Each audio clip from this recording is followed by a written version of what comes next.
Star Wars Episódio 8 foi um filme que eu achei realmente lindo, com cenas que pareciam pinturas feitas na tela. E para fazer algumas dessas cenas tão bonitas, o diretor Rian Johnson subiu no ombro de gigante e fez referências a vários outros momentos e filmes clássicos do cinema. E no vídeo de hoje a gente vai analisar e falar sobre essas diferentes referências. Tem referência a filme de samurai, filme com dinossauro, filme novo, filme antigo, e tem até uma música brasileira aí no meio dessa história. Acredite se quiser, fique aí que você vai ver. E já que a gente vai falar de vários filmes diferentes, esse vídeo aqui é um oferecimento do Telecine, o seu streaming de filmes. O Telecine é uma plataforma de streaming lotada de todo tipo de filme que você queira ver, e inclusive o Star Wars Episódio 8, Os Últimos Jedi, que é o tema desse vídeo aqui, tá? Eu fui rever Os Últimos Jedi pra fazer a pesquisa aqui pro vídeo e fui lá no Telecine assistir, porque tem Star Wars e vários outros filmes lá no catálogo deles. E você pode assinar o Telecine direto aqui pela internet, no link que eu vou colocar aqui na descrição do vídeo. E para você conhecer a plataforma, eles te dão 7 dias grátis, sem custo nenhum, para você experimentar a plataforma e assistir quantos filmes você quiser. E tem muita coisa boa, hein? Bumblebee, Blade Runner aqui embaixo, Vice também, que é um filme bacana pra caramba. Só filmaço, cara. Dá uma olhada lá que o link tá aqui na descrição, beleza? Então vamos pro vídeo.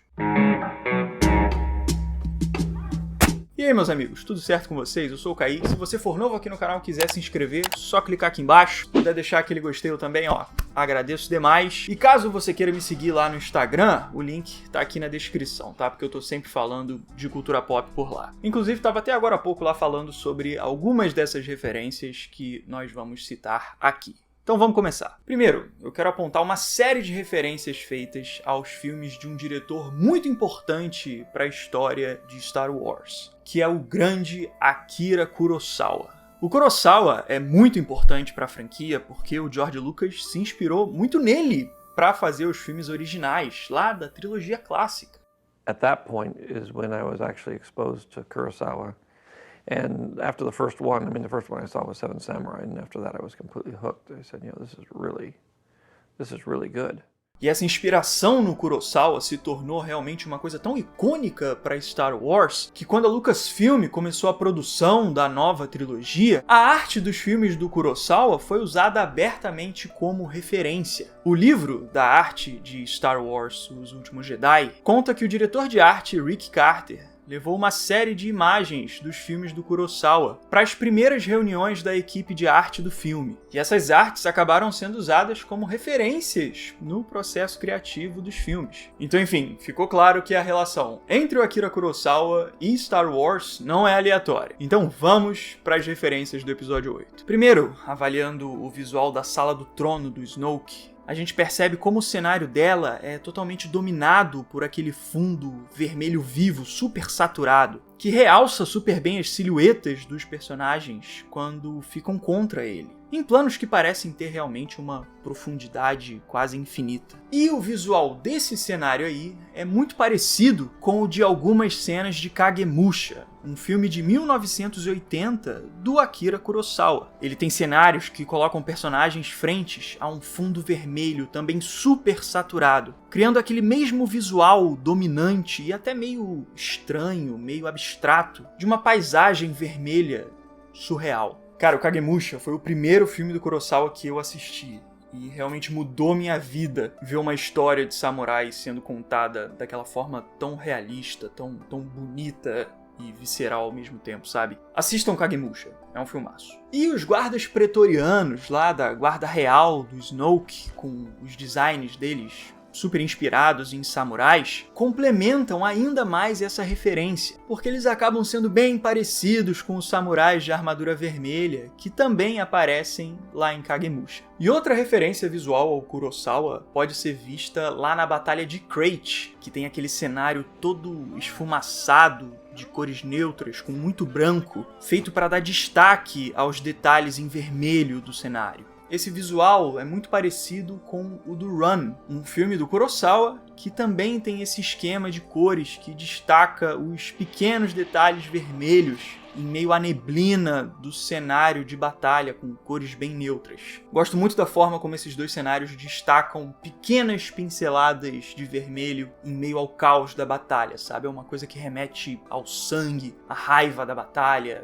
enfim, muito simbólico. E agora, pra fechar, a última referência ao Kurosawa, dessa vez está na história de Os Últimos Jedi. Na trama do filme, a gente vê que o Luke Skywalker conta como aconteceu a queda do Ben Solo para o lado sombrio. E depois a gente vê a versão do Kylo Ren dessa mesma história, de acordo com o ponto de vista dele. Até que no fim, outra versão da história contada pelo Luke Skywalker, de forma que a gente vê um mesmo acontecimento sendo contado de diferentes formas, de acordo com o ponto de vista de quem conta a história. E esse tipo de narrativa que conta uma mesma história através de diferentes pontos de vista de vários personagens é a trama central de Rashomon, um filme de 1950 do Akira Kurosawa. Na história desse filme acontece um suposto assassinato. E ao longo do filme a gente vai vendo esse caso ser contado pelos envolvidos na história, cada um novamente com seu próprio ponto de vista, de forma que a história vai mudando aos poucos dependendo de quem está contando. E a fofocada lá no Rashomon é tão grande que, acredite se quiser, um fantasma volta do mundo dos mortos e possui uma mulher só pra poder contar o que ele também acha que aconteceu ali no assassinato. Ninguém queria ficar de fora da fofoca, até o defunto voltou, então o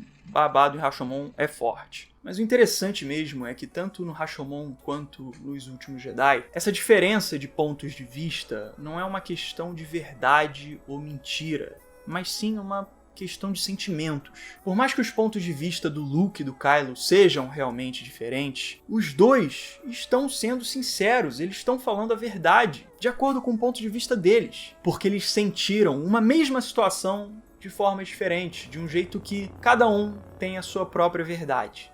Não existe um único fato. Da mesma forma que o Kurosawa fez lá no filme dele. Ok, beleza então, já falamos muito de Kurosawa, né? Eu sou realmente muito fã de samurai, então às vezes eu não me seguro muito. Mas enfim, vamos falar de outros filmes agora. Lá no início da sequência de Canto Bight, aquela região lá do cassino dos Últimos Jedi, a gente vê um take lindíssimo de uma câmera passando no meio dos ricaços lá, tomando suas champanhes e jogando seus jogos de azar. E acontece que esse take dessa cena aí é uma referência ao Wings, um filme de 1927, que também tem uma sequência com a câmera passando entre os bons-vivants tomando os seus champanhes. E fica aí a curiosidade que Wings foi o primeiro filme da história a ganhar o Oscar de melhor filme. Então, uma referência certeira. Mas as referências de Canto Bight não para por aí, tem mais coisa, calma aí. Escuta só a trilha sonora dessa cena e vê se você não reconhece essa música de algum outro lugar. Presta atenção.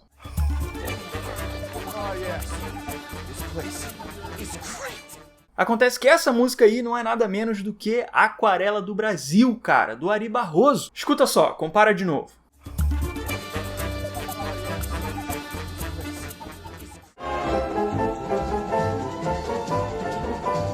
Então, enfim, temos uma música brasileira em Star Wars. Você pode, inclusive, ir lá nos créditos e procurar que vai lá, tá escrito Aquarela do Brasil e o nome do Ari Barroso. Olha só que marco que Os Últimos Jedi fez pelo Brasilzão. E aí, essa referência já traz outra referência. Porque Aquarela do Brasil também estava na trilha sonora de Brasil, o filme, que é um longa dirigido pelo Terry Gilliam. Repara só como nessa cena, o Sam Lowry, esse personagem aí, fala sobre um protocolo 27B/6.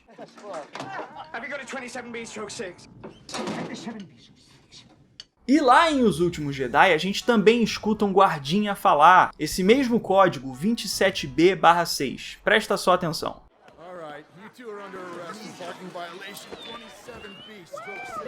Agora vamos para uma referência de filme aí mais pipoca, para um filme mais da galera. Ainda lá em Canto Bight, a gente vê aquela cena que mostra tipo uma xicrinha tremendo para anunciar aquele estouro da boiada lá da Rose e do Finn. E essa cena aí é obviamente muito parecida com aquela clássica de Jurassic Park, com o copinho tremendo também para anunciar a chegada do T-Rex.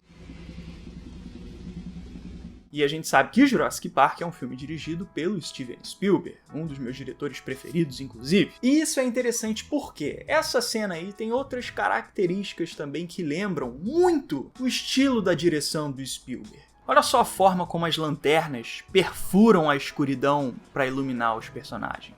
Isso é algo que o Spielberg também faz bastante nos filmes dele. Ele tem essa coisa de colocar a lanterna contra o escuro. No Jurassic Park tem isso aí, ó. E aquela cena com os Fathiers, aqueles tipo cavalos vistos de cima no meio da grama, também me lembra bastante outra sequência de O Mundo Perdido, também da franquia Jurassic Park, com os Velociraptors lá andando no meio da grama. E ó, acabei de ver que tem Jurassic Park aqui no Telecine, então é bom lembrar que daqui a pouco eu vou assistir. Curto muito esse filme, hein? E agora, pra fechar a nossa lista de referências, a gente vai falar sobre uma referência a outro filme de Star Wars. Lá naquela cena onde o Luke Skywalker tem a visão do futuro maligno do Kylo Ren, ele vê o mal que o Kylo vai causar no futuro e sente o impulso de ligar o sabre de luz dele. Mas logo depois ele se sente culpado, porque percebe que cedeu à agressividade. E o olhar culpado do Luke, nesse exato momento de Os Últimos Jedi, é o espelho da mesma expressão de culpa que ele teve no episódio 6, O Retorno de Jedi. Depois dele ter cedido à raiva e ter cortado a mão do Darth Vader por vingança. E o Rian Johnson fez realmente um paralelo declarado nas duas cenas. Eu já falei sobre isso aqui no canal. Porque nesses dois momentos o Luke tá olhando para sua mão mecânica e lembrando do que é perder a humanidade e a compaixão para ceder à raiva. No episódio 6, o Luke se deixou levar pela raiva, ao ponto de cortar a mão do Vader. Porque nessa época ele era mais inexperiente, mais descontrolado. Mas, lá no episódio 8, o Luke sentiu o impulso de agressividade, mas conseguiu se conter. E dessa vez ele não se deixou levar pela raiva. Mas mesmo assim, ele se sentiu culpado por saber que tinha cedido à agressividade por um pequeno momento. E isso mostra que, apesar do Luke ter se tornado mais experiente, ter conseguido controlar a sua agressividade, diferente do passado, de quando ele cortou a mão do Vader de fato, a luta contra o lado sombrio é constante, porque ele é uma parte natural da força. E esse desafio precisa ser vencido, principalmente pela linhagem Skywalker.